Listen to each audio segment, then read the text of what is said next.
One of the things that I found to do while I was out there on my last trip to Tokyo was a kimono photo shoot.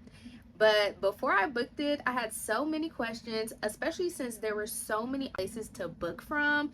I didn't know what was the best price. I didn't know if it was close to my hotel. I didn't even know if it was worth it. But here's everything I learned.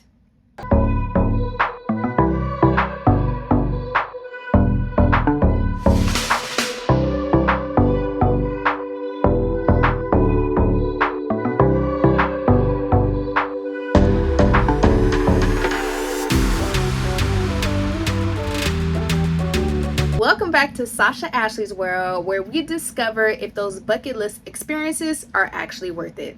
Okay, so while I was in Tokyo, I decided to look up a few extra things to do when I had some downtime. And mind you, I think it was at like 1 a.m. in the morning when I was looking. But anyways, I was trying to see what were some hot things to do while I was out there. And I came across some kimono photo shoots. And I was like, ooh, I love that. I love taking photos. I feel like that's something that I look most forward to when I'm going on my adventures and when I'm traveling abroad. So I was super excited at the idea.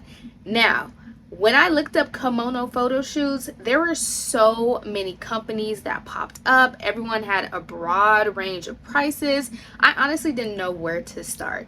So instantly I went into my research mode. I was looking up people's websites. I was following up with their Instagram profiles. I was converting the prices so that way I know exactly how much I would spend. And it probably took me a good 20-ish minutes to sort through multiple companies. But I ran across this company. And I chose this company because I really liked the story. The lady seemed very transparent about her prices. Her prices were pretty affordable. And I was also looking for a package that included the photography, because I noticed through my research that a lot of companies like were separating everything, and it kind of like made the price go up. Like you had to rent your kimono if you wanted to do hair and makeup, if you wanted to do a photographer, and then the price of the actual photos itself, and then renting the shoes, renting the accessories. So I'm like, oh no, I need somewhere where they're gonna have, you know, the most bang that I can get for my buck. So that's why I went with this company. I made sure to check out the Instagram. The Instagram looked good, the prices were good, and I even checked to see if her location was close to my hotel, which I believe at the time it was between 20 to 30 minutes away. Not too bad. And again, I also loved how it was women owned. You know, us ladies have to support each other.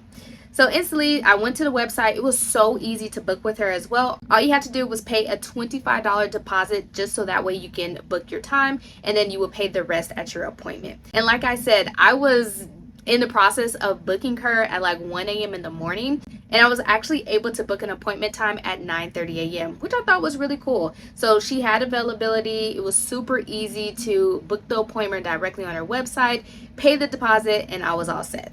So the package, I believe, and I'll add like a photo so that way you can see the package, but it included the kimono rental, the accessories, the shoes. I believe she did light hair for you. And I also did the package with the photographer, and it included a few photos as well. So I thought that that was a great value price. And I want to say the price was around $100 per person, if I'm not mistaken. And she was plus size friendly, which is always great. So the next morning we booked an Uber. We headed over to the area, which again, I want to say was around 25 to 30 minutes from my hotel. Not too shabby. So of course we had to leave early. We wanted to make sure that we arrived on time. As soon as we arrived, we were greeted by who I later found out to be the photographer, and then the woman who owned the shop as well. They had us remove our shoes, and we put on some comfy slides to wear. So by the way, if you do have your trip going to Tokyo, definitely keep a pair of socks with you at all times. After we put our stuff down, I was taken to the back room where I was preparing to get my hair done. Also, they had me put on like a t-shirt like over my clothes so that way my undershirt wouldn't get messed up or anything like that. Speaking of which, also on her website before the appointment, it mentioned that you could wear a undershirt and like a pair of shorts underneath the kimono. So that's exactly what I did. So right after that, the lady was going to do my hair.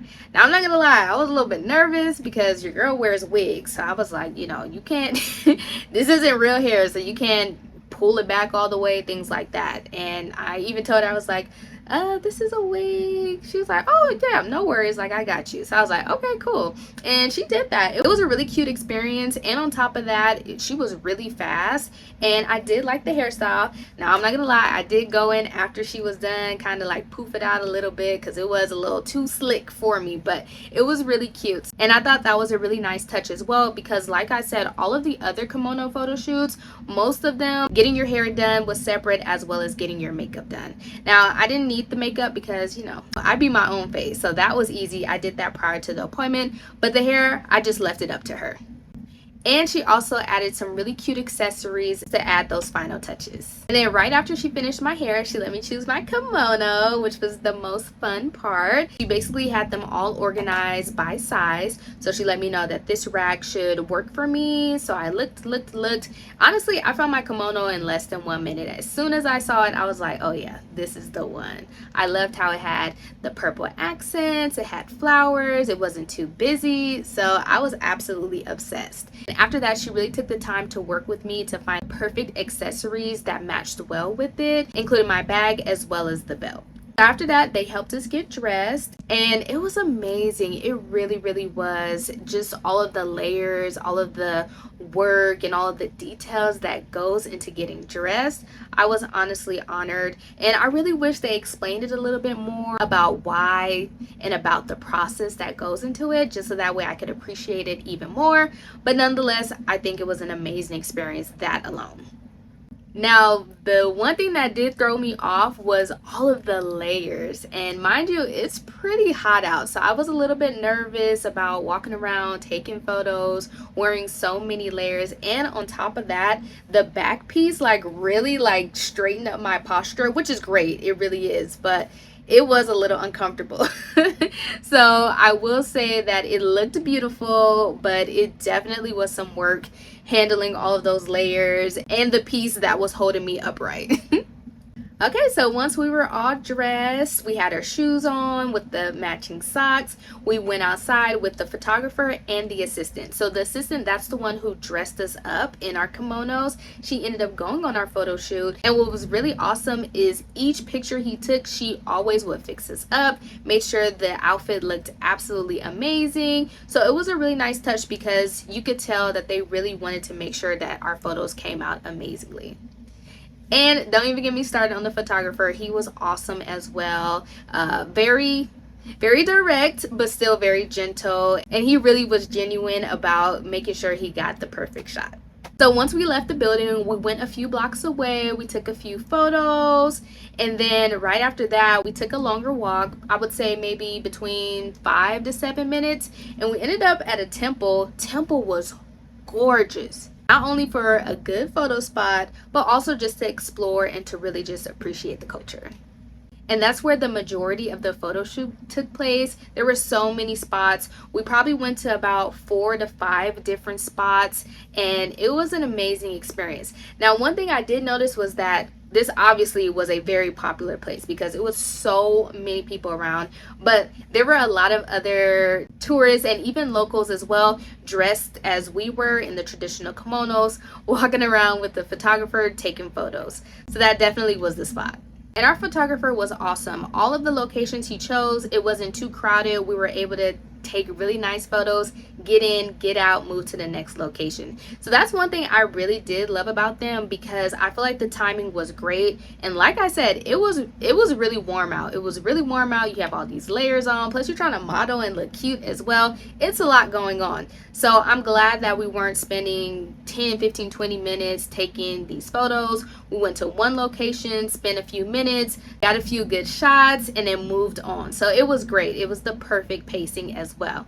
Now, as far as the tourists and everyone else, there were a few stares, but for the most part, a lot of people were doing the same thing, which was nice to see everyone all dressed up. And another cool thing is once our photo shoot was done, we were able to stick around the temple or even walk around still dressed up. We actually didn't have to turn in our outfits until 4 p.m. And again, like I said, my appointment started at 9:30 a.m. So if I wanted to take half the day wearing it, taking photos, I absolutely could have. But we had other things planned for the day, so we didn't have that much time to stick around in it. So pretty much right after our photo shoot, we went ahead to go change back into our clothes, finish paying for our appointment, and I even bought a souvenir. So like I said, this was a shop, and she actually had an online store as well as multiple kimonos available for sale in store. And she even had some traditional skirts that was made out of the same kimono fabric. So that was a souvenir that I purchased for my grandmother. So I ended up getting her a traditional kimono skirt, which was absolutely beautiful. I was informed that the photos would take up to a week to receive it, and that timeline was absolutely correct. I did get the photos in 1 week. So what I did like about my experience with the kimono photo shoot was the ease of booking, was the appointment itself, especially how supportive the assistant was, how awesome the photographer was. I loved the photo locations. Pretty much there was a lot of things that I liked. The main thing that I didn't like, I would say, is just more personal. I would just say it was just more the discomfort a little bit. And then having to walk quite a bit. I do wish maybe it could have been closer, like at the temple. I think that would have helped a lot as far as comfortability. And that's the main reason why I didn't want to stick around after our photo shoot. But yeah, I would say that was like the main takeaway that I didn't like. But as far as the company goes, I was really happy with the results, with the price, with the value of it. So overall, here is my around the world rating that I am giving for my kimono experience. So I definitely recommend this. This is absolutely a must if you are going to Tokyo anytime soon. And mind you, you can totally find something more affordable if you wish, or if you even want something even more extravagant. You can get a videographer, you can get more photos done, you can even go out on your own or bring your own photographer if you want. So there's so many ways to do it. I just encourage you to just really look around, do your research, don't go by the first person that you see. It's literally so many shops to choose from. I really do think this is one of the most memorable experiences you can have in Japan. And not only are you going to get some amazing photos, but you're literally immersing yourself in the culture. You are going to appreciate it so much more. These memories are going to carry over for a lifetime. Okay, so stay tuned. I'm turning all of my travels into helpful guides. So if Japan is on your bucket list, I'd love to have you here. See you next time.